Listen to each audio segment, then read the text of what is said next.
Hi there, I'm Eva, your local dark and moody artist, and today I'm trying out a new tutorial format, specifically how to make a notebook from paper waste for close to $0 or euro or whatever currency you use. If you somehow stumbled on this video, I would presume you already recycle or collect waste for future repurposing, in which case, a round of applause for you. If you're not, it's never too late to start. And if you want to make this notebook, you better start now. So today we're making a notebook that eventually will look like this, but a bit bigger.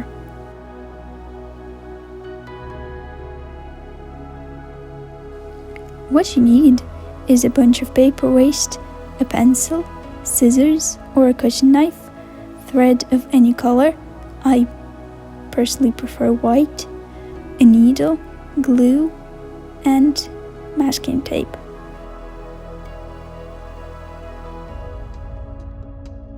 Start out by selecting your future notebook's format. It can be absolutely anything, which is another upside of this method. I wanted to make a squarish one this time. We're going to be working with spreads in the future, so draw a rectangle as big as one spread or 2 pages. We're going to fit pieces of paper into it. The easiest way to make one will be to take a paper bag, rip it open, and just carve the rectangular form out of it. If your spread is small enough, you can carve several of them from one bag.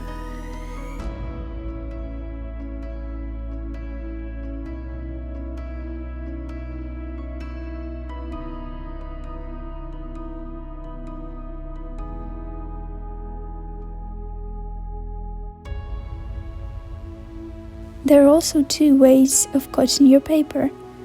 Scissors will give you a clean cut. However, if you rip the page using the side of a ruler, it will give you a nicer, softer edge, like this.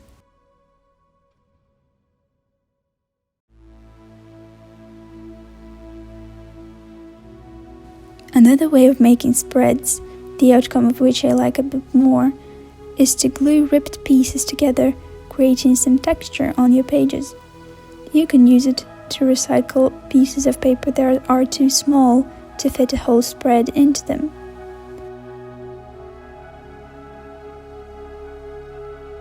Glue carefully, as the glue left on the page itself can get in the way of your future drawing.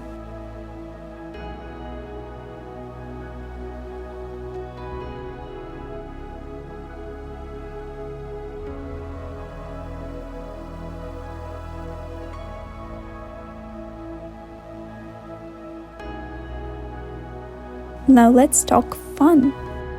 We all probably have leftover paper packaging with interesting patterns, like this red polka dot here, which we don't know how to use. Struggle no more, because you can incorporate it into your notebook. I'm gluing my paper onto another layer because it's quite thin and can rip during binding.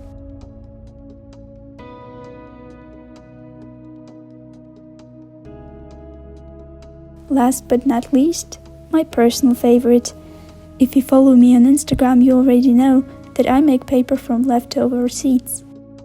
I even had a reel made about how exactly I do it. Here's some more footage of me doing the same for my DIY notebooks. I just love the texture so much, and Tesco stopped asking if I actually want a receipt or not, just handling it to me without a blink. What you do is basically fit your receipts into the spread rectangular and glue them all together. I use tape to stick some slippery buddies to the table.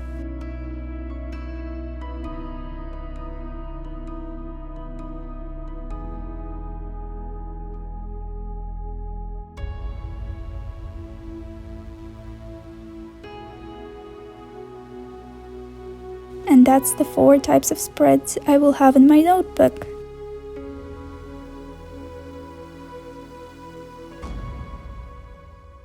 Leave a comment below if you have other ideas of what to make spreads from.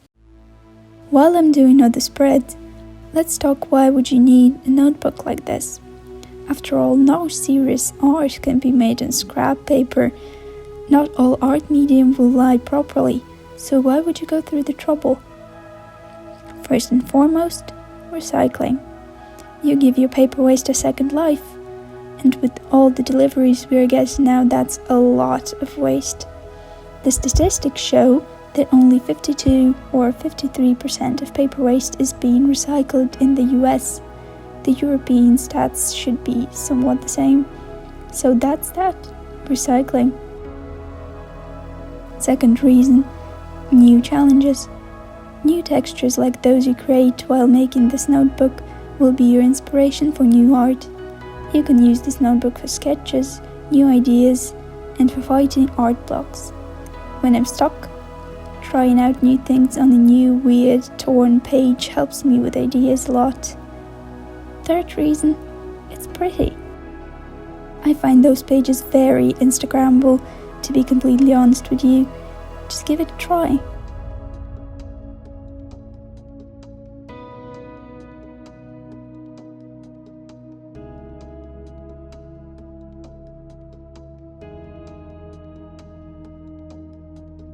Back to business.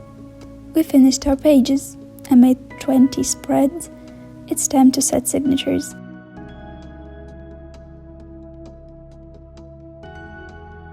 I prefer my signatures to contain maximum 3 spreads, as it makes the binding look cleaner, but you can save yourself some time and go with whatever number you want. On this stage you decide what spreads will go where and how your finished product will look like.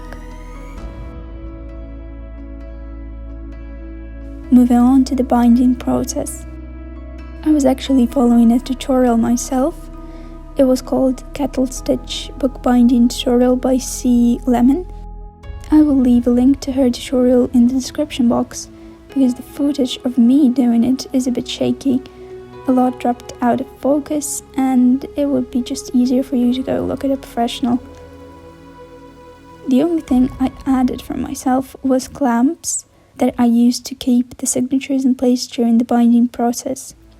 I have naturally shaky hands, as you probably have noticed by now, so the clamps help me with keeping the bind from falling apart in the process.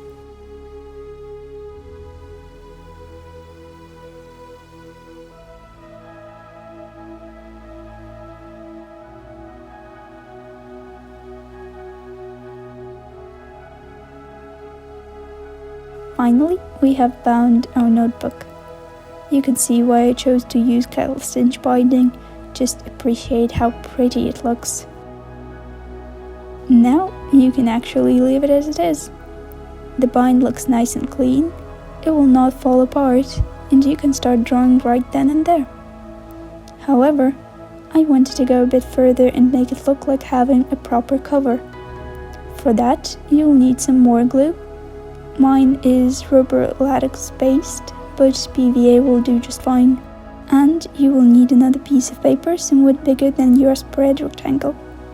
You glue the spine first and hold it against the cover for a few minutes.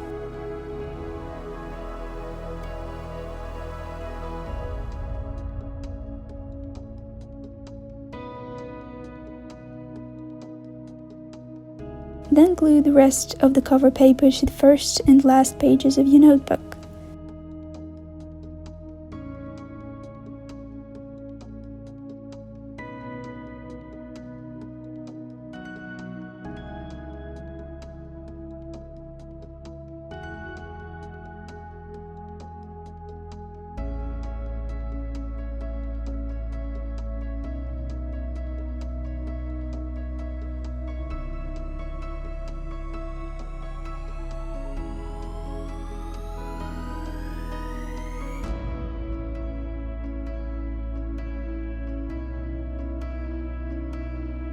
Wait for some time and voila!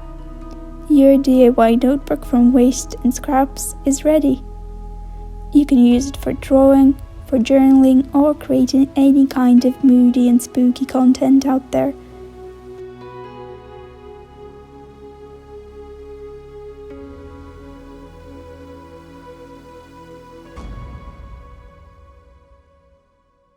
If you decide to follow this tutorial, I would be very excited to see your notebooks. Post them on Instagram and tag me. And leave a comment if you want me to show how different materials act on receipts, craft paper and other stuff I have inside my notebook. I wish you a very nice day. See you soon in my other videos. Goodbye.